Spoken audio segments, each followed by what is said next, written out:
नमस्कार, मी शुभांगी आणि शुभांगीज रेसिपी कट्टामध्ये सर्वांचे स्वागत आहे। तर सध्या मार्गशीर्ष महिना चालू झाला आहे आणि माता लक्ष्मीसाठी वेगवेगळ्या प्रसादांचा नैवेद्य दाखवला जातो। तर आज आपण अशाच एका झटपट तयार होणाऱ्या पारंपरिक प्रसादाची रेसिपी पाहणार आहोत, ती म्हणजे खपली गव्हाची खीर।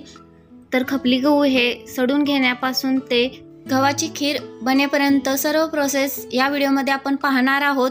तर एकदम झटपट आणि परफेक्ट अचूक प्रमाणासहित आपण ही रेसिपी पाहणार आहोत। चला करूया रेसिपीला सुरुवात। तर या ठिकाणी एक बाउल घेतलेला आहे आणि यामध्ये मी 1 ग्लास एवढं खपली गहू घेतलेला आहे। या ठिकाणी बघू शकता अशा पद्धतीचे गहू असतं एकदम बारीक।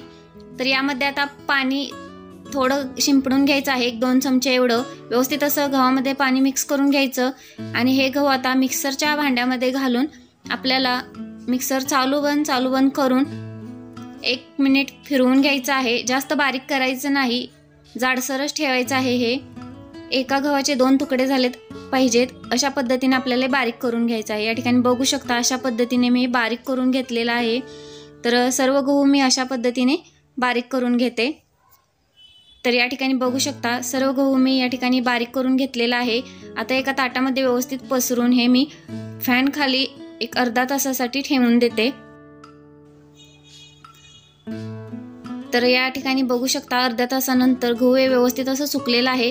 हाताने असं व्यवस्थित चोळून घ्यायचं आहे जेणेकरून याच्यातील कोंडा हा व्यवस्थित निघेल बाहेर। तर या ठिकाणी अशा पद्धतीने पाकडून घ्यायचं आहे आणि या ठिकाणी बघू शकता कोंडा व्यवस्थित सगळा बाहेर निघालेला आहे। तर या ठिकाणी मी सर्व कोंडा काढून घेतलेला आहे आणि गव्हामध्ये आता आपल्याला पाणी घालून हे स्वच्छ गहू धुवून घ्यायचं आहे। तर या ठिकाणी बघू शकता स्वच्छ पाण्याने मी या ठिकाणी 2 वेळा हे गहू धुवून घेते। तर या ठिकाणी मी हे गहू धुवून घेतलेला आहे। आता आपण कुकरमध्ये गहू शिजत घालूया। त्यासाठी मी गॅसवरती एक कुकर ठेवलेला आहे आणि त्यामध्ये मी 4 ग्लास एवढं पाणी घालून घेते। पाणी आपल्याला सुरुवातीला गरम करून घ्यायचं आहे। तर 1 ग्लास गहू घेतलेला आहे, त्यासाठी आपल्याला 4 ग्लास एवढं पाणी घालायचं आहे। या ठिकाणी पाणी गरम करून घेतलेलं आहे, यामध्ये मी आता हे गहू घालून घेते।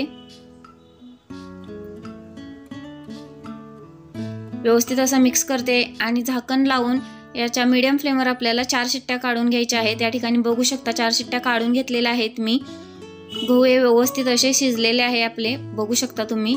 तर आता कुकर हा मी गॅसवरून खाली उतरून घेते आणि यामध्ये आता आपल्याला गूळ घालून घ्यायचा आहे। तर 2 ग्लास एवढा मी खिसलेला गूळ यामध्ये घालून घेतलेला आहे।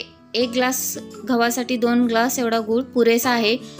जर तुम्हाला कमी जास्त गोडी हवी असेल तर तुम्ही कमी जास्त देखील गुळाचे प्रमाण करून घेऊ शकता। गूळ घालून गूळ हा गव्हामध्ये व्यवस्थित असा पळीने किंवा रवीने घोटून घ्यायचा आहे, एकजीव करून घ्यायचा आहे। या ठिकाणी बघू शकता अशा पद्धतीने। आता गॅसवरती मी एक कढई ठेवलेली आहे, त्यामध्ये मी 2 मोठे चमचे एवढं तूप घातलेलं आहे आणि यामध्ये मी ड्रायफ्रुट्स घालून घेतलेले आहेत। काजू आणि बदामचे काप घातलेले आहेत, तुम्ही कोणतेही ड्रायफ्रुट्स तुमच्या आवडीनुसार घालू शकता। 1 मिनिट परतून घ्यायचं आहे आणि यामध्ये मी 1 वाटी एवढं बारीक असं काप करून घेतलेलं ओलं खोबरं घालून घेतलेलं आहे, ते देखील आपल्याला एक अर्धा मिनिटच परतून घ्यायचं आहे, जास्त परतायचं नाही।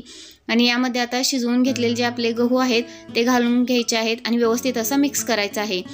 तर या ठिकाणी मिक्स करून घेतलेलं आहे। आता कुकरमध्ये मी 1 ग्लास एवढं पाणी घालून गरम करून घेतलेलं आहे आणि हे देखील पाणी मी यामध्ये घालून घेते।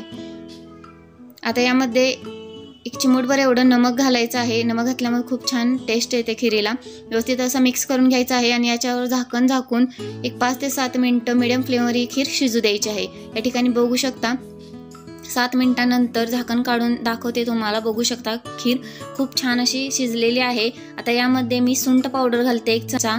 तर तुम्हाला हवे असेल तर तुम्ही वेलची पावडर देखील घालू शकता, जायफळ देखील खिसून यामध्ये घातले तरी चालेल। या ठिकाणी आपली खीर तयार आहे। ही खीर मी आता सर्व करते। तर या ठिकाणी मी एक नारळाची करवंटी घेतलेली आहे, यामध्ये ही खीर मी सर्व करते। या ठिकाणी बघू शकता अतिशय अप्रतिम अशी आपली खीर दिसत आहे।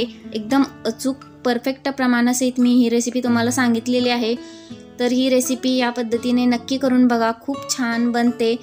तर ही रेसिपी तुम्हाला कशी वाटली कमेंटमध्ये नक्की सांगा। व्हिडिओ आवडल्यास लाईक करा, शेअर करा आणि चॅनलला अजून देखील सबस्क्राईब केलं नसेल तर नक्की करा। वेळात काढून व्हिडिओ पाहिल्याबद्दल धन्यवाद। पुन्हा भेटूया असाच एका झटपट तयार होणाऱ्या छानशा रेसिपीसोबत। तोपर्यंत बाय बाय।